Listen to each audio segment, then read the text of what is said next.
Good day, USA! Welcome to Flag Stewards, Be a Stud Citizen.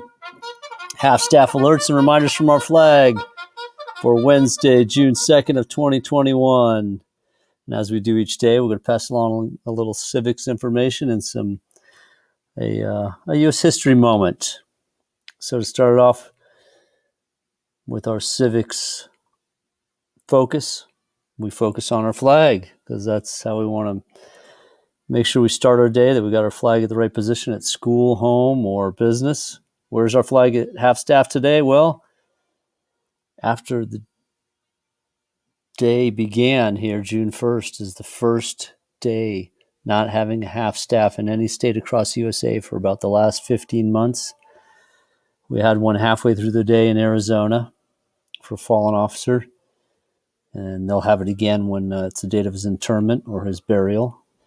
But tomorrow we've got our first and only kind of post, what would you call it, the post-pandemic half-staff frenzy? I don't know what to call it. In any event, this half-staff will be for a fallen sailor from World War II who's finally been identified and buried in Kentucky. All right, today's historical moment from our flag recalls when the U.S. government finally gave up citizenship to Native Americans. Gave up? No. Gave citizenship. Recalls when the U.S. government finally gave citizenship.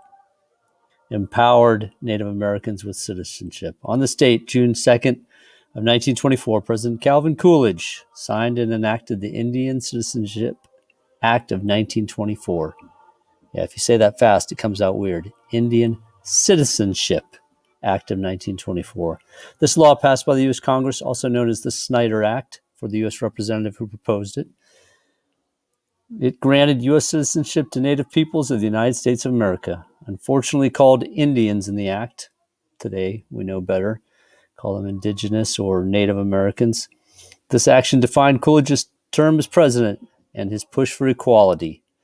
The law filled in a major hole that the historic 14th Amendment shamefully failed to do. It included slaves as slaves who were born in the United States as being named citizens, but it did not include Native peoples.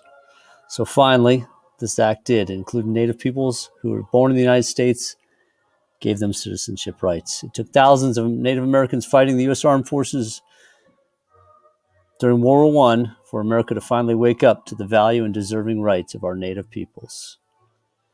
Today's inspirational quote from our flag comes from the president, centered in today's historical moment. That's right, Calvin Coolidge, and this week's national holiday, Memorial Day. Calvin Coolidge once stated, "No person was ever honored for what he received. Honor has been the reward for what he gave. No person was ever honored for what he received. Honor has been the reward for what he gave." True enough, especially on Memorial Day, especially in this time as we're thinking about sacrifices that are made for our freedoms. That was a quote from Calvin Coolidge, our 30th U.S. president, which looks like I got a little spelling error to fix. And that painting is of a kind of a Osage Native American battling another tribe's warrior, a public domain image that I found. And now it's time to recite the Pledge of Allegiance. Students across America at school or home, disappointed by how long it took and what little progress followed it, yet we're inspired by the courage to finally break the discriminatory cycle and empower Native Americans with citizenship. Yeah, took till the 20s. Please unite and recite the pledge. I pledge allegiance to the flag of the United States of America and to the republic for which it stands, one nation under God, indivisible, with liberty and justice for all. That's it. That's today's U.S. Flag Tribute. This is Sean Sweeney signing off as Chief Flag Steward, saying go out and be a stud citizen. That means be an awesome, good to each other citizen. Keep America beautiful. And remember, in God we trust.